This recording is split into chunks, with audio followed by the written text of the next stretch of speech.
उत्तर प्रदेश के deputy CM Brajesh Pathak स्वास्थ्य को लेकर के काफ़ी चर्चा में रहते हैं, तो वहीं उत्तर प्रदेश के रायबरेली जिला में एक गीता शर्मा नर्सिंग होम में एक चिकित्सक की लापरवाही की वजह से आज सुबह एक महिला की मौत हो जाती है। आपको बता दें कि परिजन यहाँ पे धरना प्रदर्शन कर रहे हैं और परिजन का आरोप है, जब गीता शर्मा जी को फ़ोन किया जाता है, गीता शर्मा जी को बुलाया जाता है, तो वो 1 लाख रुपए की डिमांड करती है। सबसे पहले तो मैं जानना चाहती हूँ आपका नाम क्या है?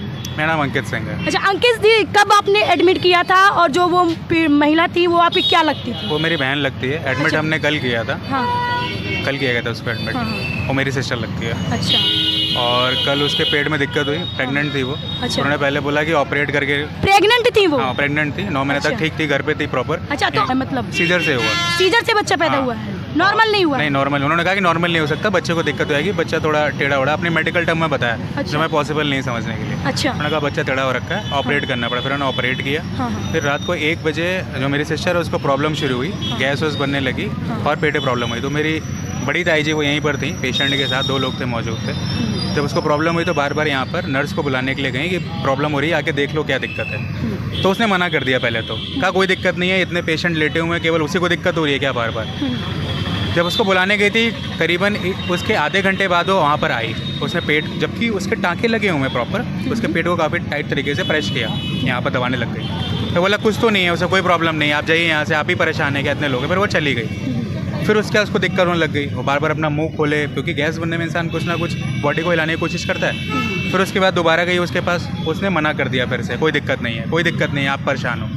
फिर 1 बजे डॉक्टर, जब 1 बजे बताया गया, डॉक्टर आई 4 बजे। 4 बजे के आसपास डॉक्टर आई, उसने पेटो टेक किया, एक इंजेक्शन लगाया, उसके बाद वो 10 मिनट बाद ख़त्म हो गई। ये पूरा प्रोसेस हुआ है। अच्छा, क्या यहाँ पे कोई सीनियर डॉक्टर मौजूद था कि नहीं? उस समय कोई मौजूद नहीं था यहाँ। मौजूद होता तो वो देखने के लिए आता है ना। और मौजूद भी हो, क्या पता, हमें कैसे पता चलेगा? डॉक्टर का केबिन तो अलग होता है। जब नर्स नहीं आ रहा है उठ के एक पेशेंट को देखने के लिए, इवन जबकि बताया जा रहा है कि उसको गैस बन रही है, उसको प्रॉब्लम है, उसकी आज ही डिलीवरी हुई है, कुछ घंटे पहले डिलीवरी हुई है, तब भी नहीं आ रहा है नर्स देखने के लिए। हम प्राइवेट अस्पताल में, हम गवर्नमेंट में भी नहीं गए। प्राइवेट में क्या होता है, आप ये सोचते हैं हम पे करेंगे, अच्छा सर्विस मिलेगा हमको, तब भी वो यहाँ नहीं मिल रहा है। और कितने क्वालिफाइड हैं, आप उनसे बात करके देखिएगा क्या है वो। कभी अब इस हॉस्पिटल में जाके ना उनका रजिस्टर देखिएगा। हमने मांगा कि ड्यूटी किसकी थी उस टाइम पे, मैं ये दिखा दो, हम उनसे बात करेंगे, उन पे केस करेंगे, या पुलिस आएगी तो वेरिफिकेशन करेगी तो हम बता सकेंगे। उनका रजिस्टर के स्कूल का रजिस्टर होता है ना, वैसा रजिस्टर है। अच्छा, नाम क्या है आपका? मेरा नाम सत्येंद्र कुमार सिंह है। मैं बहन का, मतलब मेरी बहन है वो, जिसकी डेथ हो गई है। हाँ। उसको बहुत लापरवाही से ट्रीट किया गया इस हॉस्पिटल के द्वारा, इस वजह से उसकी डेथ हो गई है। रात भर चीखती चिल्लाती रही बेड में, उसको सही से ट्रीटमेंट नहीं मिला और उसने दम तोड़ दिया बिस्तर में ही। उसको आईसीयू में रखना चाहिए था, और ज़बरदस्ती उसको ऑपरेट करके बच्चे को निकाल के बाहर शिफ्ट कर देना 1 घंटे के अंदर, और भी सिजेरियन पेशेंट को बाहर शिफ्ट कर दिया। उसके बाद उसको गैस वैस की प्रॉब्लम हुई, उसको दवा भी नहीं दी गई। वो चिल्लाती रही, चीखती रही, उसको दवा ना दे के पर्ची में दवा लिख के मेरी मदर को बोल रहे हैं बाहर से लिख के आओ। इतना बड़ा हॉस्पिटल अच्छा, है। इतना बड़ा हॉस्पिटल है, लेकिन दवाई हॉस्पिटल के अंदर नहीं मिली थी, आपको बाहर चलाने के लिए भेजा गया? बाहर पर्ची लिख के दवा, जो बोल रहे हैं बाहर से दवा लेके आइए। रात में 2 बजे 3 बजे रात की बात है। हाँ। और इस तरह से उन्होंने ट्रीट किया। और उन्होंने फिर जब डॉक्टर को बुलाने के लिए बोला गया तो 1 लाख की डिमांड भी किया उन्होंने। डॉक्टर का नाम क्या है? गीता शर्मा नाम है, पीछे लिखा हुआ, आप दिखा दीजिए। तो क्या गीता शर्मा जी को आप लोगों ने बुलाया था? बुलाया गया था, लेकिन उन्होंने बोला कि तभी आएंगे जब 1 लाख रुपए आप जमा करें। अच्छा, 1 लाख रुपए की डिमांड हुई? हाँ, 1 लाख की डिमांड भी की गई थी। तो और कोई आया नहीं देखने, मेरा पेशेंट मर गया वहीं, मेरी बहन दम तोड़ दिया, और कोई सुन नहीं रहा है। हम लोग सुबह से दौड़ रहे हैं, ना पुलिस सुन रही है, ना सीएमओ सुन रहा है, कोई प्रशासन सुन ही नहीं रहा है। तो प्रशासन में कोई बड़े अधिकारी यहाँ पे आए हैं कि नहीं? कोई सुन नहीं रहा है, सब उन्हीं के फेवर में है, सब उन्हीं की सेफ्टी के लिए लगे हुए हैं। हम लोगों का कोई सुनने वाला नहीं है। सीओ साहब अभी आए थे यहाँ पे, अमित जी आए थे जो सीओ यहाँ पे, आप उन्हीं के सपोर्ट में खड़े हैं, और हम लोगों की कोई सुनवाई नहीं हो रही। FIR तक तो हुई नहीं अभी तक। हम लोग सुबह से चिल्ला रहे हैं, FIR तक लिखी नहीं गई। और बताइए अब क्या समझा जाए, इन लोग क्या कर रहे हैं, गवर्नमेंट क्या कर रही है हमारी। यूपी गवर्नमेंट, योगी जी का इतना नाम है, और यहाँ की पुलिस सोई हुई है।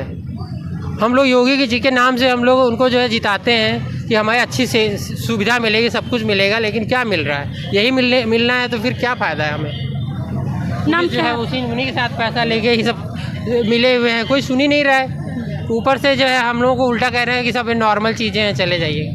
जाइए ऐसा। ये बात कौन बताया आपको कि नॉर्मल पुलिस वालों से जब मैं कह रहा हूँ इनकी लापरवाही से, कह रहे ये सब नॉर्मल प्रोसीजर है, इसमें कोई किसी गलती नहीं है, ऐसे बोल रहे हैं पुलिस वाले। मतलब सब कुछ मिले हुए हैं, सब उन्हीं के फेवर में सब सारी बातें कर रहे हैं वो लोग। तो बताइए हम लोग कहाँ जाए?